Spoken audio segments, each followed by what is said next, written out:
make sure that you have the screen maximized.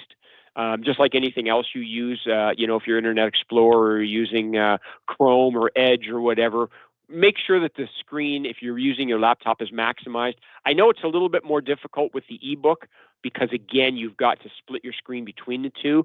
But when you set up Word, when you go into Word, make sure that you use the maximized screen. You're going to be able to see most of the elements that way. And some of the things may be not showing on your screen if you don't have the screen maximized. So you may be missing a few items on your toolbar if your screen's smaller than maximized. We do have what's called non-printing characters. A lot of you have seen this if you've used Word before, but you may not know exactly why we use non-printing characters. If you don't understand what a non-printing character is, it can be frustrating because all these weird dots and symbols are on your screen. But once you understand what non-printing characters are, they're very useful. However, if you're not using them, there is an option to turn them off. And we will see what these non-printing characters are. They show us things like paragraph marks, spaces in between words, and things like that. And we do have an option to turn this function on and turn it off. I use it a lot, but I only turn it on when I need it. When I'm not needing it, I turn it off because it takes up space, and it also kind of clouds up my document that I'm working on. I'll show you the non-printing characters. So what I usually do with the slideshow is I'll go through 3 or 4 topics, and then I'll switch back to Word, and I'll show you those topics.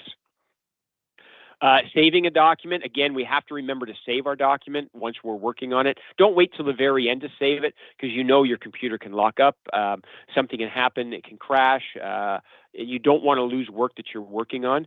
Again, it's really up to you, but a lot of times what I will do is I like to work on my desktop and while I'm actually working on the file itself. And then once I'm done is to then upload it to my, my other file folder. If you're using something in the cloud or you're using some type of remote folder through the network, then you can save your documents up on the cloud. You should have 2 copies of your documents, but don't store them both on the computer.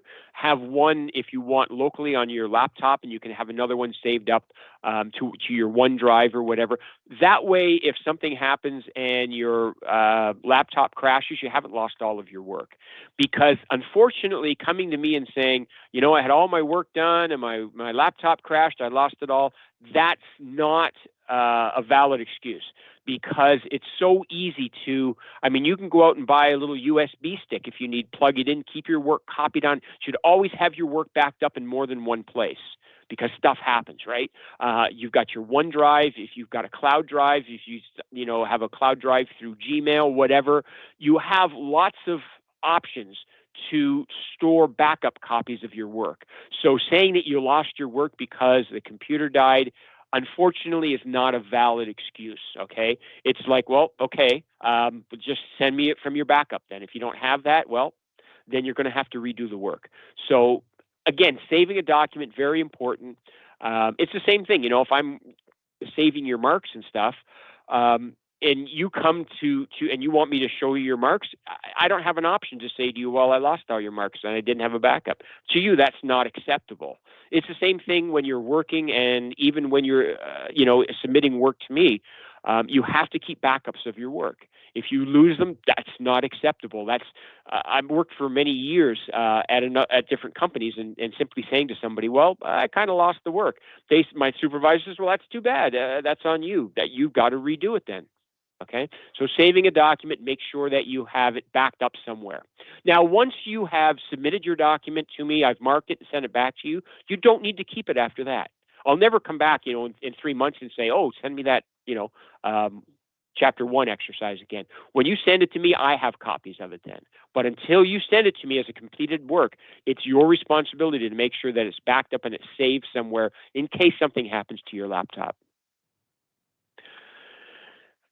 Through the book, you'll see they talk about what's called a block style letter. This is not a class on how to format documents as far as, different styles we can use. But what they do use, and what is considered to be the most common style of letter, whether it's a letter, whether it's an email, is a block style letter. And all the block style letter means is that everything is lined up nice and neat against the left margin here. Okay, so you don't have your date over here. Your address is not sitting in the middle somewhere. Everything is flush against the left margin. Even the heading itself, this letterhead, the Villa Rio Records, notice it's all on the left side. So when they talk about a block style letter, this is what they're talking about.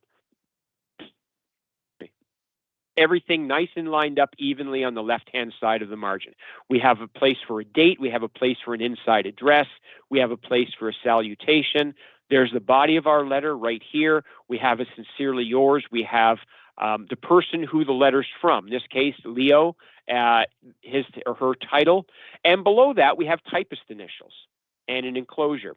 So let's say, for example, you have, you're working, maybe have your own company. So you have an administrative assistant maybe that types up a lot of your words or letters for you. The letter you send out to a customer will be from you. So your name would go where the signature goes and, your title.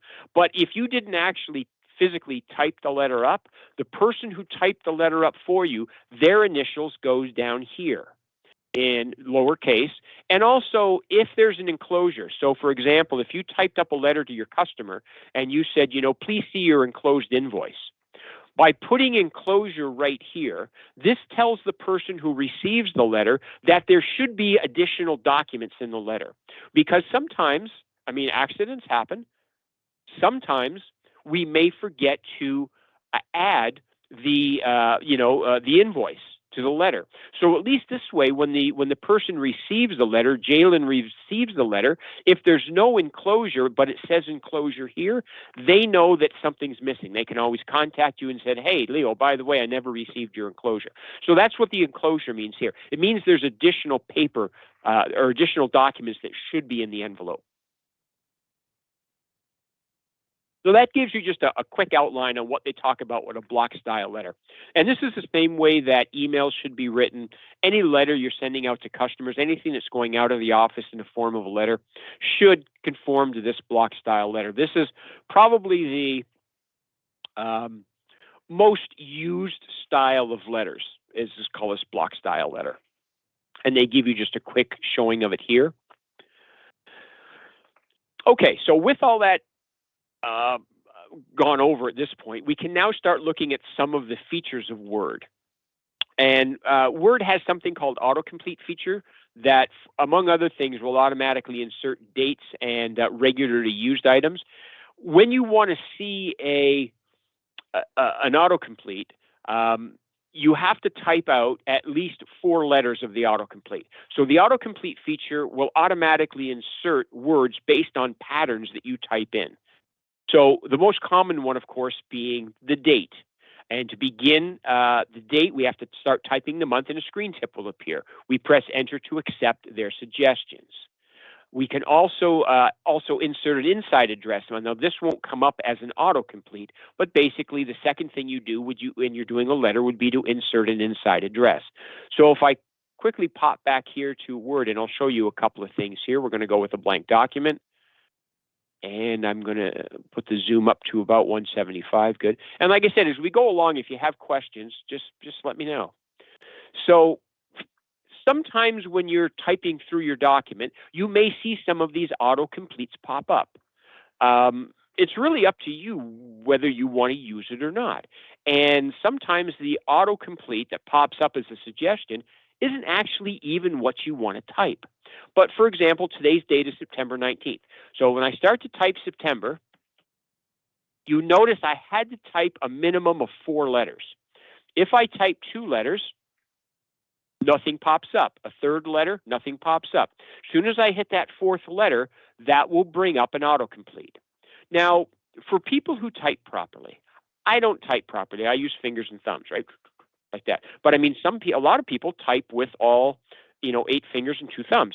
In that case, it's probably not worth it for them to take their hand off the keyboard, hit the mouse. So you can also complete the autocomplete by using the enter key. So if September is actually what I want to put on my letter, all I have to do is press enter and it does the autocomplete. As soon as I press the space bar after September, it comes up by default with the date. Now, if I want September 19th, I could press enter. and it would fill it out as September 19th, comma, space 2023. But this is what I was saying before, is if you don't want that, maybe you're dating this in the future for whatever reason. Maybe you're dating it in the past. Maybe you want to date this for September 15th. So in that case, as soon as you type something that doesn't match the autocorrect. So my next letter is going to be a 5 if I wanted to date this for September 15th, but my autocorrect on the screen says September 19th. As soon as I press the 5 and it doesn't match, that disappears. How do we do autocorrect for those dates? For example, you wrote September 15, right? And if I want September 20, so instead of writing, how do I autocorrect that? You don't. The autocorrect will only show for today's date. Oh, okay. Yeah. Unfortunately, if you want something different than that, you'll have to type it in manually because it's only programmed to look for the date as today's date. But I know exactly, it'd be nice because, if you're putting in September 20th, it would be nice if they had the autocomplete, but the problem is it doesn't know what date you would want.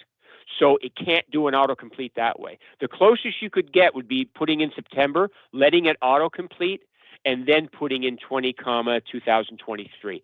But unless it's today's date, you're not going to get the day and the year to go in. Unfortunately, that you'll have to type in manually. Some other autocompletes or auto corrections as well that you may or may not know about. If you try to type the word the and you type it in as TEH, okay, first of all, there's two problems here. I didn't capitalize the word the, and I typed it in wrong. I typed in TEH instead of THE, but autocorrect, as soon as I press the space bar, will fix that for me. Okay, it comes up with THE. Now, it doesn't do that for every word. There's certain words that are programmed into Word that it watches for.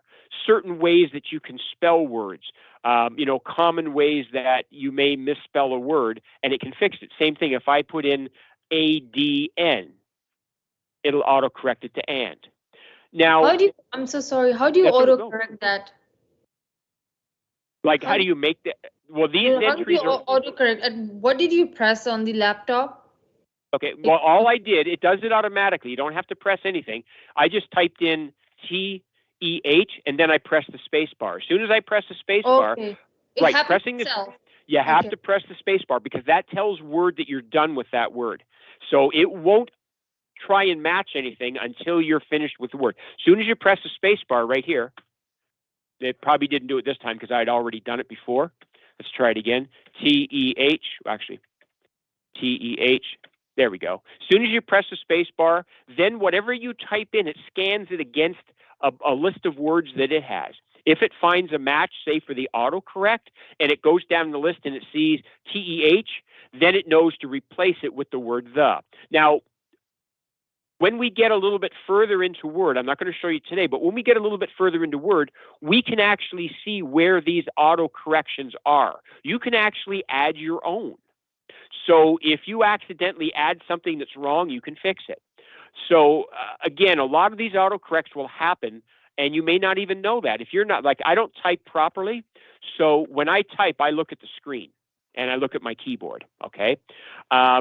If you type properly, you're probably looking at the text in your book as you're typing, and some of these autocorrects you may not even realize happen. Now, the other question is, what happens if I get an autocorrect that I don't want? Let's say, for example, if I'm trying to type in, you know what the copyright symbol looks like? It's that letter C with the circle around it. It's for copyright. If you copyright something like a name, you can have, or the trademark TM, you can have that beside it. If I type open bracket, which is Shift 9, the letter C and a close bracket, which is 0, it automatically puts the copyright symbol in. So the question becomes, what if I don't want the copyright symbol? What if I want the bracket, the letter C, and the bracket? Then you press backspace. The backspace will undo an autocorrect. Okay? So you're going to notice certain things will happen when you do that. Same thing, if I go TM, press the space bar, you'll notice how it capitalized it. If I don't want that, I'm going to have to put it back in again, TM, and it won't capitalize it. So even though the autocorrects are very useful, and you'll probably want to use them about 90% of the time, there can be times when you don't want an autocorrect to work. And And again, an example of that is if I go open bracket, maybe I got open bracket A, close bracket, then I want open bracket, close B bracket, then I want open bracket,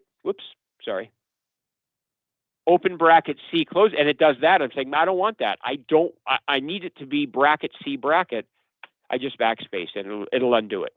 Okay, so the autocorrect works automatically in the background. You don't have to do anything other than press the space bar when you're done, and anything that it sees, it will replace for you automatically. As far as the autocomplete goes, like when you're typing in the date, if you don't want the autocomplete to fill out the date, then just keep typing. As long as you don't press enter when you're starting to type, right? As long as I don't press enter, I can just keep typing and it'll just disappear. The only time the autocorrect will, or the autocomplete will actually work is if I press the enter key. So it's nice that way. Now, I did mention as well, the other thing we're going to take a look at, the slideshow talked about earlier, are these hide and show characters, or they call them non-printing characters as well. That's up on your home menu in the paragraph group, and that's that little backwards P. That's actually called a printer's P. It's a throwback to years ago when they had printing presses. Anyway, long story short, these are paragraph marks and other hidden symbols that you don't see by choice unless you turn this function on. The purpose that these symbols serve is to show you things in your document that you otherwise wouldn't be able to see. And they do not print, okay? They do not print. Even if they're showing on the screen, when you print your document, they will not print out. When you turn them on, I'm going to zoom in even further here. There we go. You will notice things like between September swallow a lot of air, and the 20th, you notice there's a little black dot right there. There's one here. An online Every time I press the space bar, the touch mode on, and it just puts a little dot in here. Here I press the space bar twice, so it put two dots in. There we go. Touch mode and using them. I'm going to use a touch. It's in the chapter as well. It's also in the PowerPoint slide. That is what they call a non-printing character or a show and hide character. Every time I press enter on my keyboard, it puts one of these backwards P's in. This tells me that the paragraph has ended. So everything between here and this paragraph mark is considered to be a paragraph. Even though we normally think of paragraphs as, 3 and 4 and 5 lines of text, a paragraph can be as small as one character. It can be no characters if you want. For example, if I do enter and enter, there's no characters between this paragraph mark and this paragraph mark, right? That's empty. But this is still here is considered to be a paragraph. Between here and here is a paragraph. Between here and here is a paragraph. Here and here is a paragraph, right? So they show you the paragraphs. The reason why that's important is because sometimes when you add certain features in Word to a document, it may go in, for lack of a better word, it may go in wonky. Okay, it doesn't look right. And it could be because you inserted it and the paragraph marks aren't correct, or the spacing's not correct. So you can turn these show and hide characters on and off to show you what's going on. See, I don't know if I pressed enter here or whatever the case is, but as soon as I turn on my show and hide characters, I can see I pressed enter once, I pressed enter twice, and now I'm down to here. So these things... I'm so sorry. How did you do that again? Turn them on and off? Yeah. Yeah, you just go to your home tab up here, and then in the paragraph group, there's a little button here for show and hide characters. Click it once to turn them on, click it twice or a second time to turn them off. We're not going to see a lot of non-printing characters right away or show and hide characters, but they tell you about them in case you accidentally turn them on and you're thinking, what's that? That's a mess. Why do I have these weird symbols on my screen?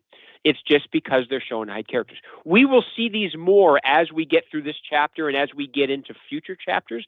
And you will see, especially when you're setting things like tabs and you're setting paragraph spacing, the show and hide characters are very useful. They may not seem so much right now, but they will be when you get more into some advanced features. And you will see a variety of different show and hide characters. All we have right now are where we pressed the space bar and where we pressed enter. So every time I press enter, it's going to put one of those in. Even if I print this document out as you see it here, these show and hide characters on a printout would not show. If I go to File and Print, you can see this is a print preview. They're not showing. Okay.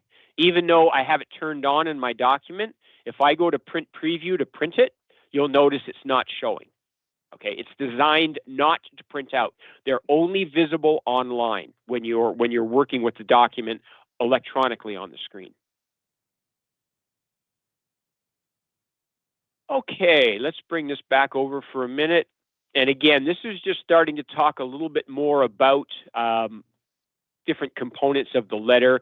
When you want to insert an inside address, you just type the addressee's name, the street address, city, state, or our case, city, province, postal code, pressing enter after each line. And to enter the salutation in the body of the letter, right, you just basically start to type. And just like anything else that you're used to doing, emails or whatever, when you get to the end of the line, unless you want to start a new paragraph, just keep typing and Word will word wrap onto the next line. You only press enter when you're finished your paragraph, and that starts a new paragraph. And hyperlinks. I'm going to, again, cover a couple of topics in the slideshow, then I'll go back and I'll show you those options in Word. A hyperlink is no different than what you're used to seeing on the internet. A hyperlink allows you to jump somewhere, whether you can jump to a new website, right, www.nfl.com. You click on that, it takes you to the NFL site. A hyperlink can also be a link to an email where you can put an email address in and you could send an electronic document to your customer and say, look, if you want to send me an email, just click on my email address here. It'll automatically open up their email program, and then it'll address the email, and you can send an email like that. Hyperlinks can also be used to jump from one document to another document, just like you can go from one website to another. And hyperlinks can also be used to jump to spots within your document. When we type in a hyperlink, we don't have to do anything special. We just type in www.google.com. As soon as you press the space bar, Word will recognize that as a hyperlink, and it will format it, excuse me, as such. Excuse me. Same thing with an email address. You just type the email address in, and Word will recognize that email address as an email address and launch whatever email program that you have associated with your email program. We can also remove a hyperlink as well. And let's just stop that for a second. We'll jump back here. They talked about the inside address, and all they were talking about the inside address is just whoever you're sending the letter to. So say you're sending it to Bob Smith, 1234 Main Street, right, Moncton. This is all they were talking about when they were talking about inside address. Don't worry about these large spaces. We're going to address those in just a minute. And then, of course, once you're done your paragraph, or once you're done your inside address, you can type out the body of the letter. Again, not pressing enter at the end. Word will automatically wrap around. There it goes. And only when you're finished typing out the paragraph, then you could press enter.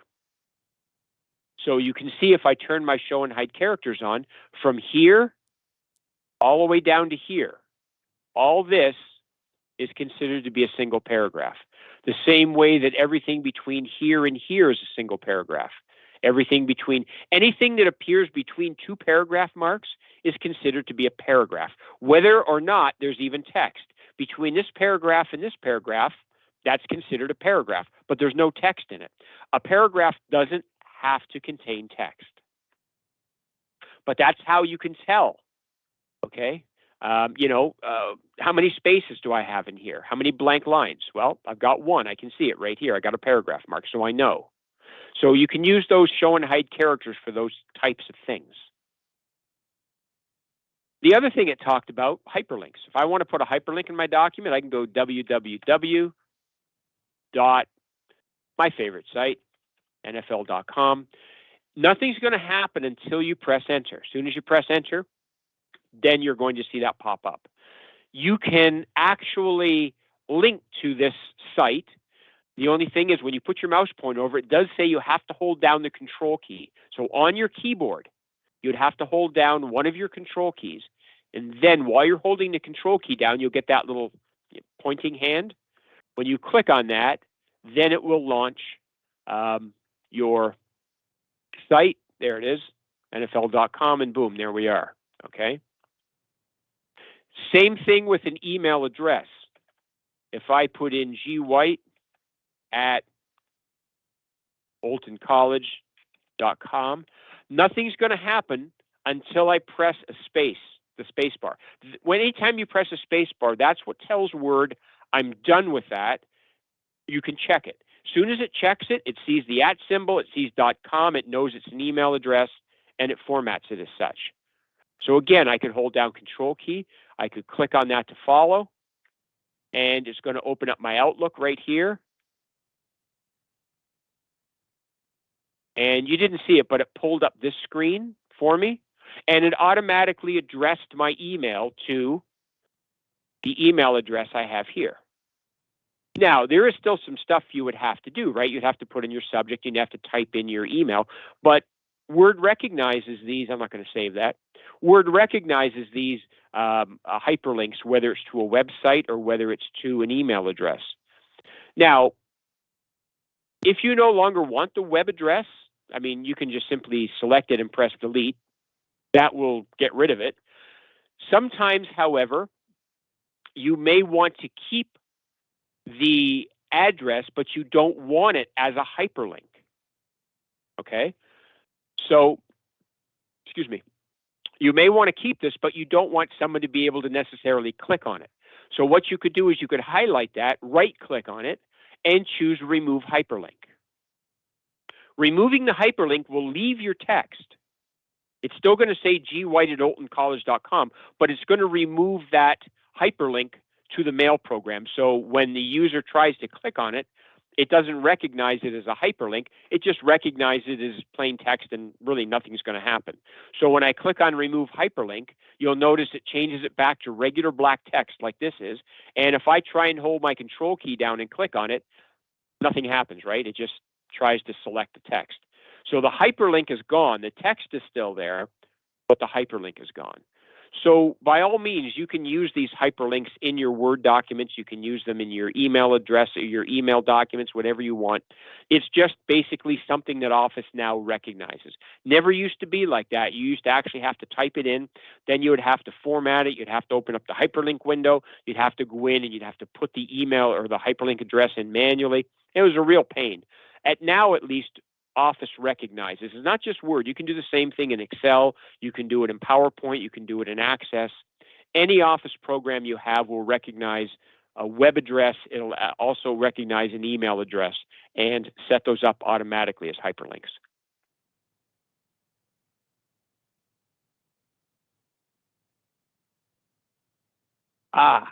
The mini toolbar. Personally, I hate the mini toolbar. You might like it. That's fine. But it is an option that can be turned on or turned off very easily. I'm going to show you this as a separate item right now because some of you may have seen the mini toolbar before and don't like it. And I've had a lot of people, as I've taught this, come up to me afterwards and say, I've been trying to figure out how to turn that thing off, for months, and I can't figure out how to do it. So let's end the show. Now, mine's turned off by default. So you're going to see how to turn it on right away. And that's, again, is through your File and your Options. This is that Show Mini Toolbar on selection. By default, when you install Office, that's checked off. You actually have to turn it off yourself. So I'm going to turn it on to show you what it does. Now, I'm just going to delete this for a quick second. I need a couple of random paragraphs of information, so I'm going to put that just generates some blank, just generates some crap text for me, okay? So you'll notice now if I want to highlight this and do something, as soon as I highlight it, this thing pops up. The problem is this is that mini toolbar they were talking about. But the problem a lot of times is it covers up some of my text, and it's annoying. I don't like it personally. You may like it. That's fine. If I select this, up this pops, right? And last thing I need is more stuff on my screen. So my choice, nothing to do, you don't have to follow this. My choice is I like to turn this thing off. And I do that by going into File, Options, and take the check under General, which it'll open up to. Take the check mark off, Show Mini Toolbar on Selection. If you don't like the Mini Toolbar, that's how you can turn it off. If you love it, then leave it on by all means and use it. It doesn't make any difference to me because I don't see that. Even if you send me a document where you use the Mini Toolbar, and when I open it on my computer, the Mini Toolbar is turned off, so I don't even see it. Now, when I go and select that same text, no toolbar pops up. That's just me. I don't like the toolbar, so I disable it. But a lot of these changes, a lot of these things that you may see, like the mini toolbar and the units of measure, this stuff can all be changed through those File and Options, right through here. Okay. There's actually 1, 2, 3, 4, 5, 6, 7, 8, 9, 10. There's like 11 different screens we can go in and make changes to.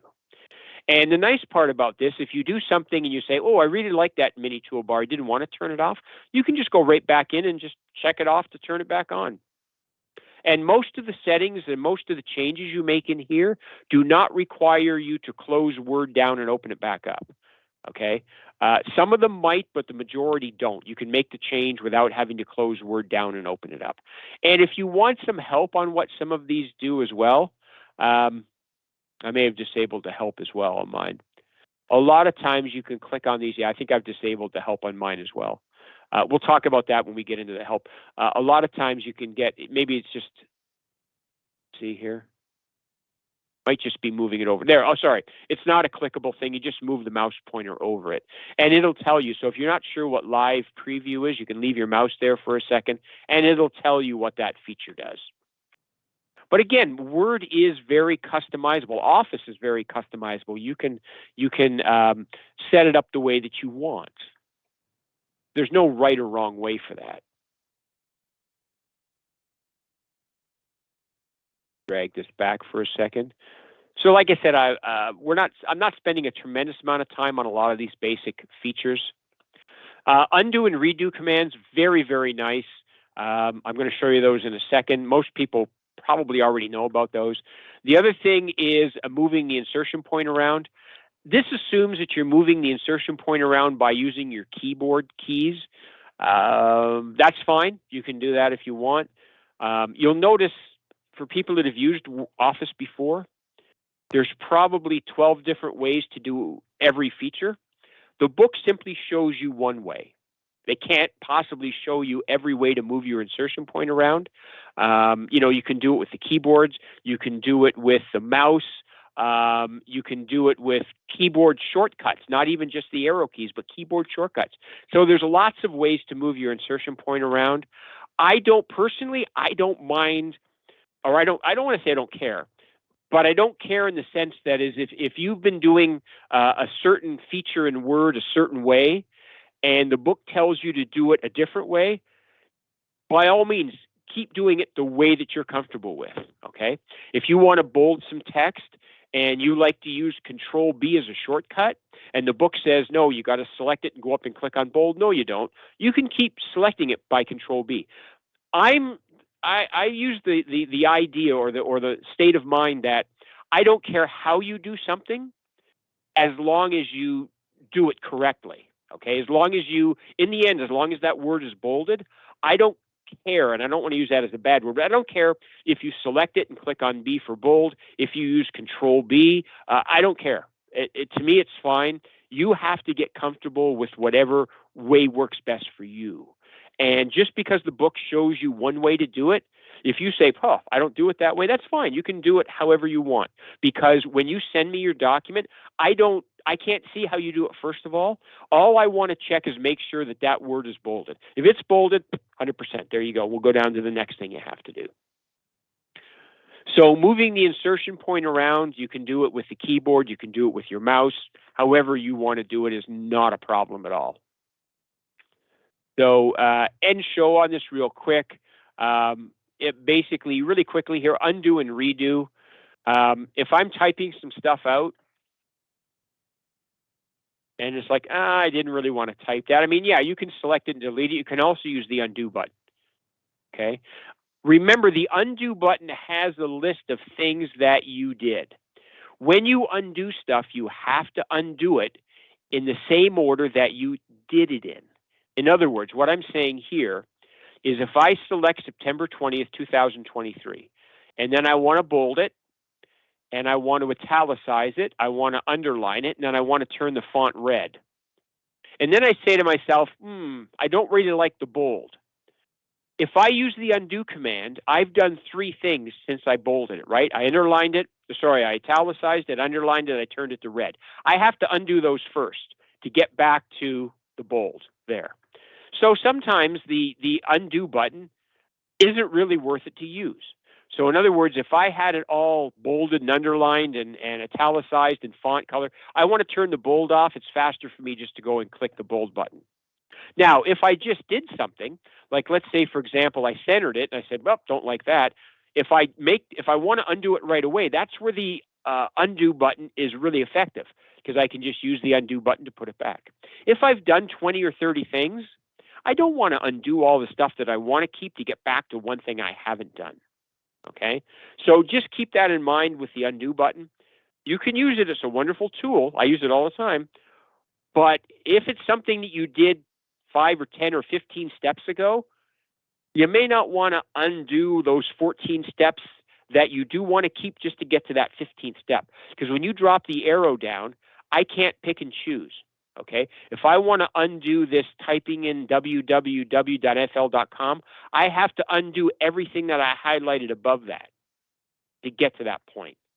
For me, that's not worth it. If I want to delete www.nfl.com now, I would just scroll down. I think I've already deleted it. It's already probably gone. If I still had it on the screen, I would just select it and manually delete it that way. But the undo is really good. Where it saves me a lot of times for the undo, if I select 2 or 3 paragraphs, and let's say I want to, I want to bold them, and I accidentally hit the enter key, it deletes it. Then I can use my undo key to put it back. So the undo really does work well, but not for something you did 10 minutes ago.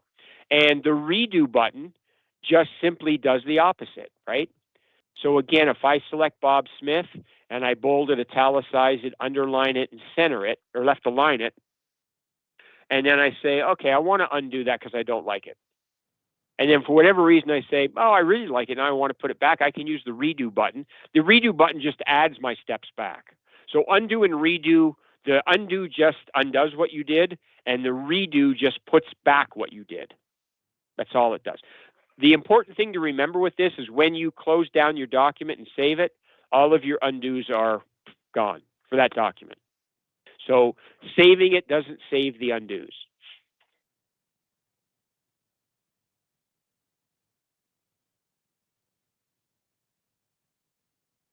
What was the other? Yeah, moving around. I'm not going to spend any time in this, but arrows, right? You can use your arrow keys to move around if you want. There's all kinds of different shortcuts to control arrow. There's all kinds of different little shortcuts you can to move around your document, like shown here. If I want to move from one spot to another, because my hand's usually on the mouse, I just click and use the mouse. But if you want to use the keyboard shortcuts, here they are for you to use. Entirely up to you. Correcting errors as you type. We saw some of that, right, when we typed in AND. Whoops, sorry, didn't mean to do that. Previous, there we go. When you typed in ADN or you typed in TEH, you'll notice it automatically corrects your error. Same thing too when you typed in like that bracket, the letter C in the close bracket, it made its copyright symbol. You can undo that auto change or auto correct by using the backspace. So you'll notice too when you're typing along, Word sometimes will underline words in a red wavy line. And I usually ask students in the class, what does that red wavy line mean? And most people will say spelling error. No, it doesn't mean that the word is misspelled. Usually it is, but it doesn't mean that it's misspelled. What it means is that word doesn't recognize the word. Now, it could be because it's misspelled, but that's not why word is putting a red line under there, because you can take a word that is very unique. It's not a common word. It could be somebody's name. It Yeah, could somebody's be, name or place or anything like that. yeah, something that's completely strange that word doesn't recognize. It's going to put a red wavy line under, but it might be spelled correctly. Okay, so it's not really true to say then the red wavy line is a spelling error. Okay, it just simply says a red wavy line appears beneath words with no match in Word's dictionary. That's what it means. And to be honest, though, 90% of the time, it's because it's misspelled. But Word doesn't say that. Word says it's because it doesn't match the dictionary. And the correct spelling errors, I'll show you that in a second, but we all know from emails, just right-click on it and choose the word from the list, okay? And, oops. The last thing here, talking about spelling and stuff, you do want to proofread your finished document. After a document's typed, you need to proofread it, because there's nothing more embarrassing than sending out a resume or a cover letter to a company or to a customer with spelling errors in it. It's terrible, okay? It shows that you didn't take the time to proofread it. It shows a very unprofessional type of document. And if you're trying to get a job somewhere and you're sending out letters that have basic spelling errors in them, chances are the human resources person is going to look at that resume and delete it. They're not even going to give you an interview. But Word makes it so simple to correct spelling and grammar errors. Grammar errors are when it's underlined in a green wavy line. Grammar errors are a little bit different than spelling errors. Grammar errors, you really have to know your grammar in order to be able to understand whether Excel or Word is right or wrong. Spelling errors are pretty straightforward, right? Either the word is spelt right or it's spelt wrong. Both of them can still have a red wavy underline. If it's a word that is spelt correctly, but Word underlined it in red, then you'll want to ignore that. You'll want to tell Word to ignore that red underlined word. So, to give you an example of this, oops, sorry, I didn't mean, I meant to end show there. There we go. If I type out a word, well, if I type out a word that is misspelled, right, like that, it's going to put a red wavy underline under it here. If I right-click on that, I didn't even think it would give me anything. Usually and I'm a very poor speller, but you'll never notice that, because pretty well everything that I send out, well, not pretty well, everything I send out, I proof it. So, Where did you click that for the spelling error? How did you do that? Can you just show me that again? right, if it's underlined in red, put your mouse pointer on top of it, okay, and right-click with the mouse. Don't left-click, right-click, and a box will pop up. And these give you your different, it's trying to give you some suggestions on what the spelling error could be. But I'm a very, very poor speller. And most of the time when I type something that I don't know how to properly spell, I usually murder the word so badly that a lot of times Word doesn't even have a suggestion for it. So if you spelt something so terribly wrong, Word may not even have a suggestion. So you have to understand that just because it gives you some suggestions here, what you want may not be in that list. And then you'll kind of have to go back and try and respell the word. So I'm not the world's greatest speller, but you'll never know that because I make sure I proof my documents and stuff before I send it out. Now, math, I like math. I'm good at math, but I'm not good at spelling. So that's one of those weird things. Now, if you have a word like Memramcook. Memramcook is a small village not very far from Moncton, right? You drive up or drive down, depending on how you want to look at it, the Trans-Canada Highway. About 20 minutes, you'll run into Memramcook. This is how you spell Memramcook. But Word doesn't recognize that. It puts a red underline on it. Is it spelt wrong? No, it's not. It's spelt correctly. Now, remember too, sorry, let me show you one other thing here. It will not underline it or change the M to a capital letter until I press the space bar. There we go. In this case, it didn't capitalize the M. That's because I already had it in. I'm going to put a capital M in. Now, if I How right come click, I'm so sorry. that's Yeah, we have this red underline, right? So now when we will move to the next text, I don't want this red underline, even the word is correct or not. So how do we do yep. that? Right click and ignore, or in Okay. this case, ignore all. You'll notice it has this word, which I don't even know what that means. I have no idea what this means. And it's definitely not micro crook. I don't live in micro cook. I live in memory. Well, I used to live in memory cook. So in this case, this word is correct, but Word didn't find a match for it. Now, there's a couple of options you have here just before we wrap this up. If this is a word, let's say your company is located in Memramcook, and every time you type out a letter and your address shows up to a customer, it shows up in red. You could actually add it to the dictionary. That means if you add Memramcook to the dictionary, the next time that you type it out, it won't show as a misspelt word because you can add words to the dictionary that Word uses. In this case, I don't want to add it because I use Memramcook as an example for all my software classes on words that are spelt correctly, but not in the dictionary. So if I add it to the dictionary, I won't be able to use it for my next class. But let's say I wanted to ignore all. This only ignores that word in this document. So if I type Memramcook again in this document, it won't underline it in red. But if I open up a new blank document and start typing in a new document and type Memramcook, it will underline it in red. So if I want to click on ignore all, and if I do this, you'll notice it's not underlining it in red anymore. But if I go to a new document, a new blank document, whoops, it probably didn't do it because I may have to close Word down just a second here. I thought you could just do it, and it may just have to be a closed of Word. There we go. Try that again. Now it's not doing it, of course. There it goes. Took a second. There, you see how it underlined it again? And that's because if I were to right click on it and choose add to dictionary, then any document going forward on this computer will not get picked up as read. So remember, if you're doing something on your laptop and you add a word to the dictionary, if you take that same file and open it up on the computer or the school's computer at the college, you may see those red underlines again. And I think that was proofreading a document.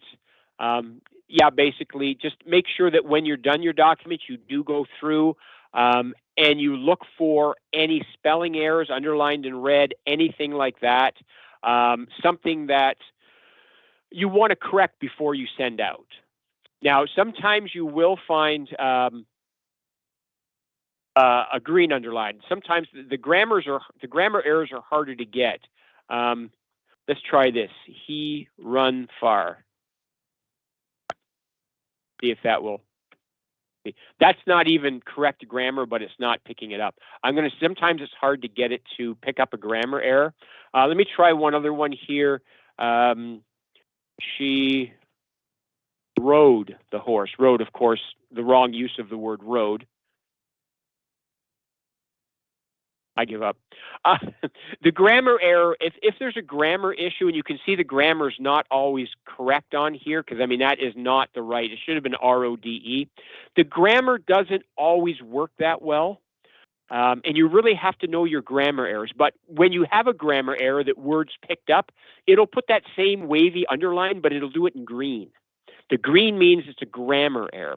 Things like you used the wrong context of the word, or maybe you used a past tense instead of a present tense.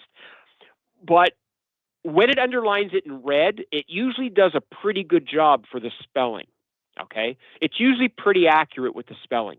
With the grammar, it's about 50-50.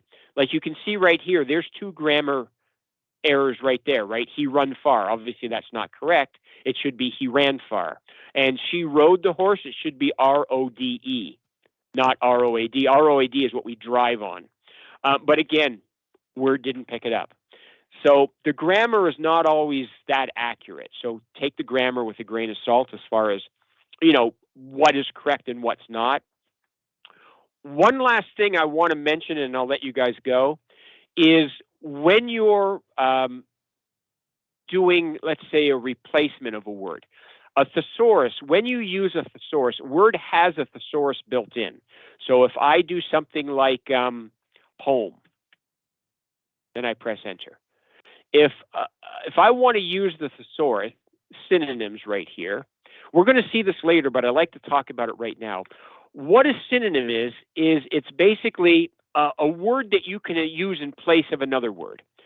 So let's say, for example, instead of the word home, I could use the word house.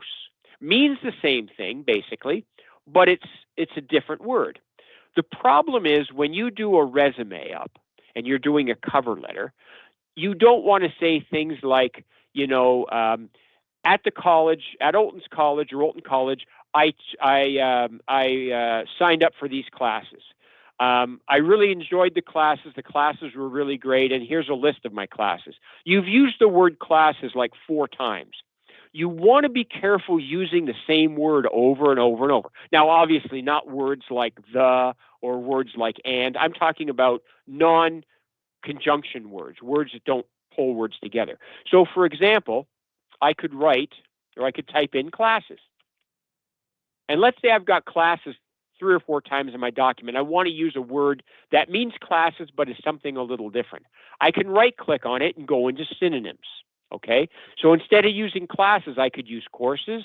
I could use classification. These are the options that Word's giving me. Grades, lectures, curriculum. Be very careful when you do that.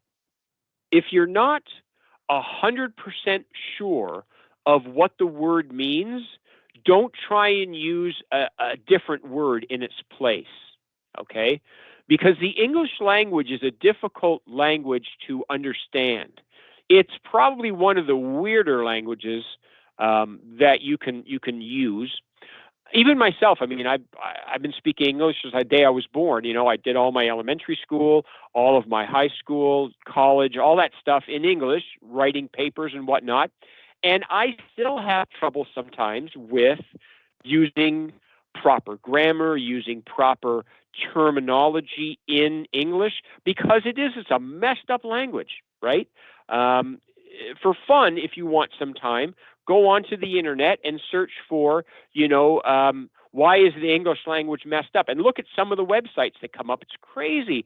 One word, the same word can mean something completely different in 2 different sentences. It's crazy how that works. So one of the options we have in Word is to be able to use what's called a thesaurus. A thesaurus is a book, like a dictionary, but what a thesaurus is, it gives you different meanings or different words for the same meaning. So instead of classes, and in Word, they're listed under the synonyms right here. You can actually click on a thesaurus to see more choices, right? You can see all these different choices that you could use in place of classes. But how you have the word classes used in a sentence, some of these may not work, okay? Like, for example, here, tutorials. You can't say, I took many tutorials at Oulton's College. It doesn't work right. But you could say, I took many different classes at Oulton's College. That works. So not all of the words in this thesaurus, and again, I got there by going right-click, going into synonyms and use thesaurus. They give you a couple up here to start with, and you can also use the thesaurus. This is useful when you want to use a different word that means the same thing. But you have to remember, never, ever use a word in place of another word unless you know exactly what that word means, okay? Because if you use the word tutorials and you're not 100% sure what tutorial means, if you used it in the sentence, I attended many different classes, and you said, I attended many different tutorials, even though it can be used in certain circumstances as a substitute for classes, in that sentence, it can't be. It doesn't make sense. And anybody who knows anything about the English language will look at that sentence and say, They used it completely wrong. It actually, even though you're trying to look a little bit smarter by using different words, if you use a different word and you don't know the meaning of the word and you use it incorrectly, it'll actually make you look less smart, okay? Because you just simply randomly grabbed a word to put it into its place without fully understanding what the word means. Now, there's a lot of words you could use. You could use programs. You could use, programs is really about the only one you could use. Lessons, possibly, but lessons is not the same thing as a class. A class is what we're in right now. A lesson is what we're teaching. So again, even though you could say, oh, lessons might work, no. If you don't understand how that's used in a sentence and you use it in a sentence, you could be using it incorrectly. So just keep that in mind. So that pretty well takes us to the end of the lecture today. And sometimes my lectures will, especially in the beginning, they may flow into a second class. So we'll finish this up on Thursday when we're in class in person. But for right now, we're going to stop right here. We're on slide 22. Now, we have what looks like a lot of slides left, but these are going to go a lot faster than what we did here because we spent a lot of time on different settings and different things in Word that once we've done it, we don't have to cover again. So we're going to stop for today right here. Don't worry about doing any of the exercises or anything like that until we finish the chapter. That's fine. Okay, you don't have to worry about that. So just don't worry about doing any of the work tonight. Just, if you have other work to do, you can do that. When we finish the lecture on Thursday, you'll still have a couple of classes next week in class to do these exercises. Mr. White? Mm-hmm. I'm just wondering, like, the book that you wanted us to find at, because you spoke very fast. We're trying to follow you. But Sure. You went into the O'Reilly and you grabbed it from there because the one that he showed us was 2019. So now you're saying 2016. So which one is it that we need to have? The one you want to use for Word. Yeah. We go into our, I don't have it open still. I'm just going to go in here for a second.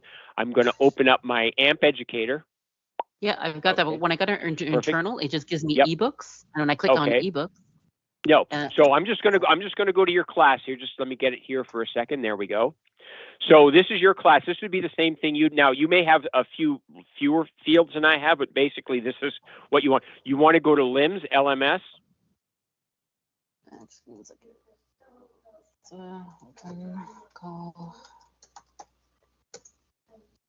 Okay, so if I and then you can either scroll down, or I like to go to LIMS and then I click on external LTI, and that'll bring me right here. And that's what I'm trying to say is I only have ebooks and open. That's it. Okay, so you don't have this little link here where it says ebooks, or you do? I do. When I click on open. So what you want to do is click on the little puzzle piece right here. You want to launch the LTI tool. Puzzle piece? There's a little puzzle piece here. Do you see that on your screen? Okay. No, all we see is ebooks and then tools, vital source, LT1.1, and then launch. Okay, what I'm going to do you have a second to hang on just for a minute? Sure, absolutely. Okay, what I'm going to do is I'm going to make you a presenter so you can share your screen. Just make sure that everything you share, everybody in the meeting will be able to see, but I want to see what you're seeing. So just bear with me for a second here. I'm going to set you as a presenter. And just give me 1 second I guess you here. have to go to the external and you're going to get it right there, the way we had. Okay, so you are seeing it under external? Okay, that's fine. That's okay. What I want to see now. Okay, so Manon, what you want to do is when you go into your screen, you should see, let me drag this over here for a second. There we go. You should see a little, I'm going to stop sharing in a second. You should start to see a share button here or somewhere close to that. Are you seeing anything that says share or sharing on your screen? Right up in the same spot that I'm kind of pointing at on your Teams.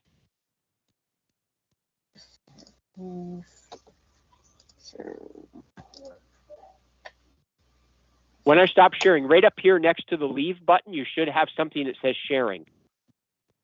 Do you see anything that says share? Yeah, got it. Okay, click on that. That's going to, then if you have more than one monitor, it may come up and ask you which monitor you want to share. So pick the one where your ebooks is, and that's going to come up on my screen and everybody else's screen in just a second. There you go. It may take a second for it to pop up. Okay, I see what you mean. Yeah, just the that's all I have. Okay. Yeah. Okay, so what I'm going to do then, does anybody else have just this on your screen? So when I click on open, it gets me to see here. Okay, Yes, click on launch. This. And launch. Yeah, I want to see if it comes up for when you click on, and now careful, it might open on the other screen. And it opens, oh yeah, right here. So here. If it did, just drag it across, yeah. Okay, so there's your word. So we'll click on read now. Okay. On this one, yeah. So that's the, yeah. So this is the 2016 version. That's what you want. Okay, because he had mentioned 2019 in the other course, so we're like, yeah, just some of his sure we got the right one. Yeah, no, you do have the right one. It's the 2000. That's the same one that I've got here, 2016. Okay. There's really no difference. I mean, there's a couple of changes between 2016 and 2019. This is the one we went with. Anything that we cover here, you'll have in 2019. There's not really much difference, so we didn't really see a need to change for that right now. But basically, it's anything you have in the 365, you'll be able to do basically in any of the two versions. But yeah, you have the right version on your screen. Okay, perfect. Thank you very much. One. You're welcome. And then if you want to stop sharing, just go up to again. That's it. Perfect. You got it. Is anybody else not able to get into their book? No, I just have a quick question. I have downloaded Microsoft Office in my laptop.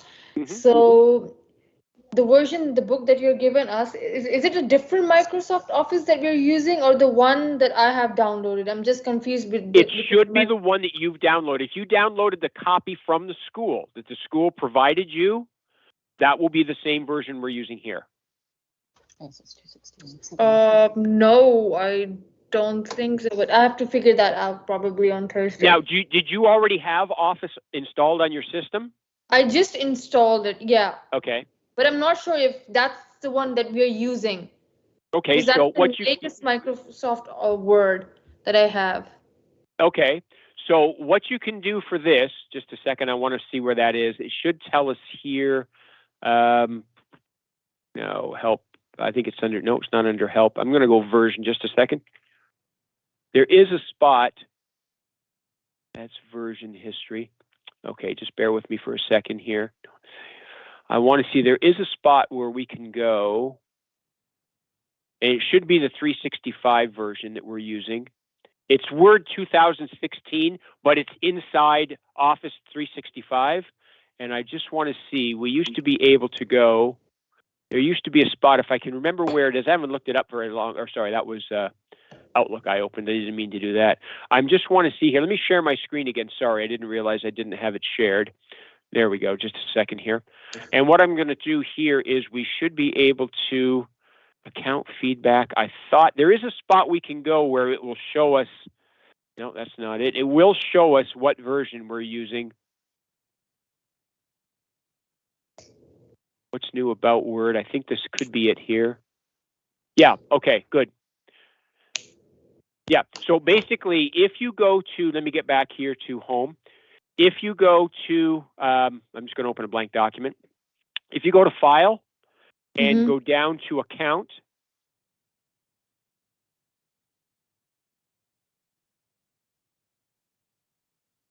and if you go to About Word right here, it should say Word for Microsoft 365.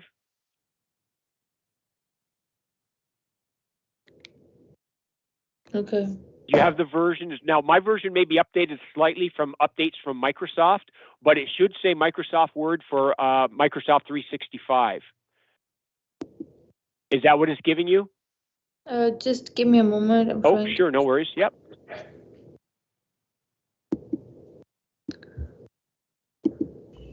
Thank you, Mr. White. Oh, you're welcome. If for you guys, if nobody, if I'm going to stay on for a minute because there are some questions. But if anybody's on the call who doesn't have a question, if you don't want to see this, that's fine. You guys, you're more than welcome to drop off. I'm going to be on the call for a bit. So if you have a question, just hang in there, and I'll answer yours as soon as I can. But if you're finished and you want to drop off, that's fine. You're more than welcome to, and we'll see you guys on Thursday. Okay. I think I have to start. I have to log in. So probably I'm gonna just wait. Try free 1 month. Continue to read mode only.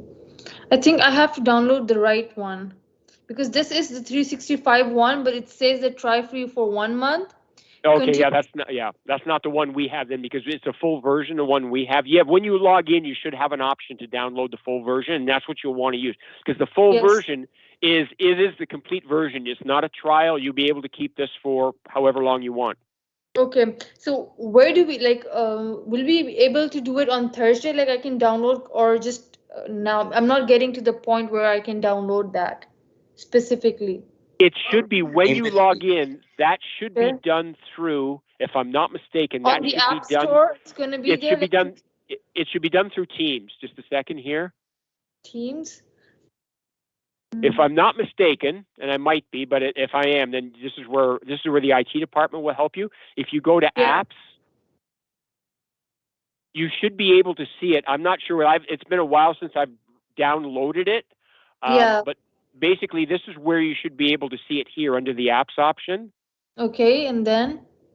And it should just say 365, I believe, or download Microsoft Office. Like I said, I haven't downloaded it for over a year, so I'm a little rusty on exactly where it is.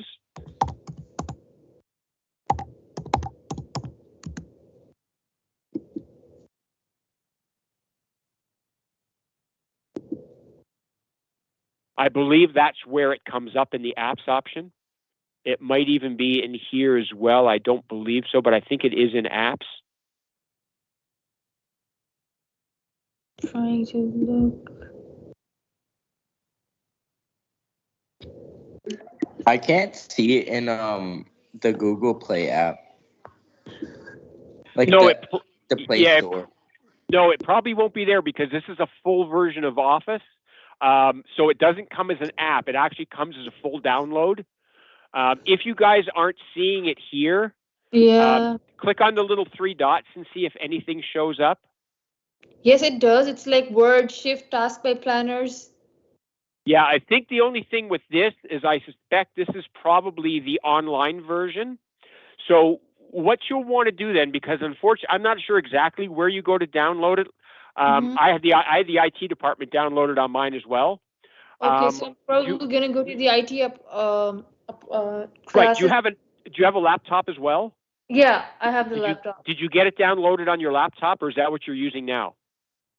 The one that I'm using is just the Microsoft Office, but it's not for 2016. I don't have a 365. Yeah. Are you at home? You're at home right now. Are you using a desktop computer or your laptop? I'm using an Apple laptop. Okay. Yeah, so what you'll want to do, and again, it might be in a slightly different place on the Apple. I'm not 100% sure. When you bring the Apple, are you back in school tomorrow? I know you don't have me, but are you in school tomorrow? Back tomorrow. Yes. Definitely. You'll want to stop by the IT department. It's down the first floor. It's room 165. And they'll be able to, in about 10 seconds, they'll be able to show you exactly where to go to download that full version. Okay. And that'll be the same version that you're seeing here and the same version we have on any of the school computers. Okay, great. Okay. Yeah. Okay, yeah. So room 165. Anybody who has any issues getting Office downloaded on your system, your laptop, whatever, just stop into the IT department, room 165 real quick, and they'll show you right where it is. Okay? Yes. And like I said, you don't have to worry about getting that done, just as long as you have it done by Thursday, because Thursday we'll probably end up lecturing a little bit longer as well. But then after Thursday, you'll be able to work on your assignments and things, so you'll be able to go through and use the option then, because it should have it downloaded on your system. Okay? Yes. Anybody else have any questions? I think I saw some hands go up.